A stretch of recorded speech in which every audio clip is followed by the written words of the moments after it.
In a recent study of 1,500 kids from across the country, it was found that 67% of children ages 10 to 14 years old quit sports because of injury.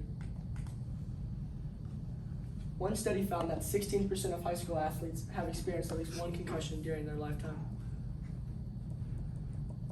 Reasons major American male sports athletes take breaks or quit from their sport due to mental and physical injury and ways to bounce back and prevent it. Hello, I am Parker Lacey.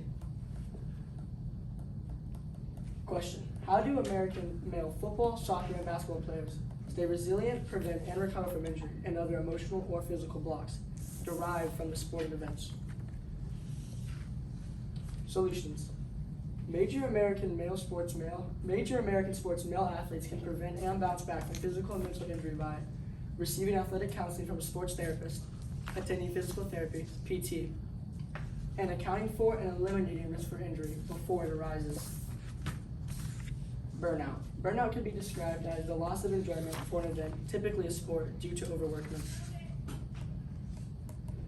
As you can see, of all student athletes that left sports, 20% of them were due to burnout. We can see that in the major American sports, football, soccer, and basketball. Their totals of lost athletes add up to 20%.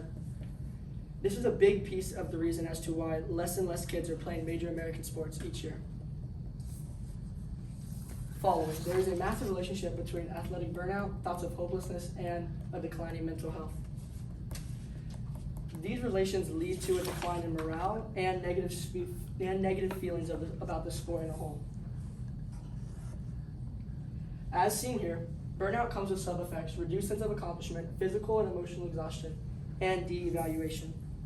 These three sub-effects working together can drive feelings of doubt and deep sadness by athletes. This can lead to reduced playability and even leaving the sport. Next up, we have depression in athletes. Depression in athletes is one of the most overlooked things in all of sports, as many athletes, more specifically male athletes, tend to suppress their emotions rather than expressing them and finding a solution to their problems. The NCAA has seen a rise in depression, specifically in male athletes. These male athletes now make up 35% of the total case. With this comes less involved players and less energetic games. In turn, this brings less engagement to the sport as a whole. The average of players with other mental health issues outside of depression is just as large. Many athletes also experience symptoms of anxiety and stress. Anxiety and stress are often seen in athletes as a lot of pressure may be put on them from their peers, teammates, coaches, and even parents. This chart displays results from an interview at Northwestern University that a massive makeup of 45% of male students said they felt so depressed they couldn't function. If that statement wasn't available in the interview, the number of depressed students would be much higher. Of the total, almost half were athletes, which are often perceived as less impacted by mental illness. Rise of injury. Apart from mental health, physical injury is a leading cause of athletes quitting their sport. To quote Marcus Aurelius, "Suppress the thought and the cry, 'I am hurt,' is gone. Suppress 'I am hurt,' and you suppress the injury." This is an example of how mental toughness can aid with physical injury. Shown is the very high number of injuries in major sports over a year. This demonstrates the extremity of the issue. With more and more athletes being injured, this leads to more and more athletes quitting, as well as gaining the fear of re-injury. This fear also leads to athletes not playing their hardest and potentially quitting the sport once again.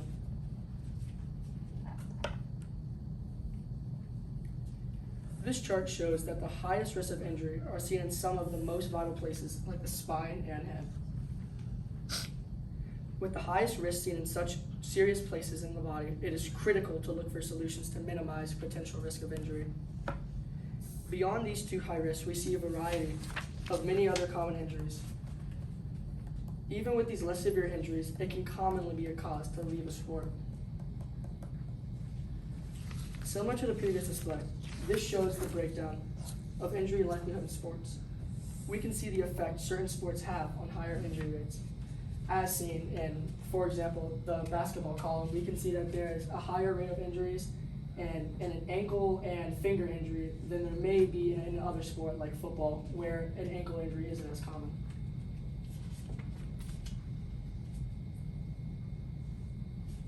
Solutions. Players can seek help from an athletic therapist or counselor. They can visit recovery centers that focus on sports injuries, and many ways can be found to put an end to certain injuries for good. With these solutions come limitations, which include many players not being able to be open and talk about their feelings, the fact that it may be too costly for some less fortunate families to afford therapy or counseling, and it can be hard to see many risks unless they are very apparent.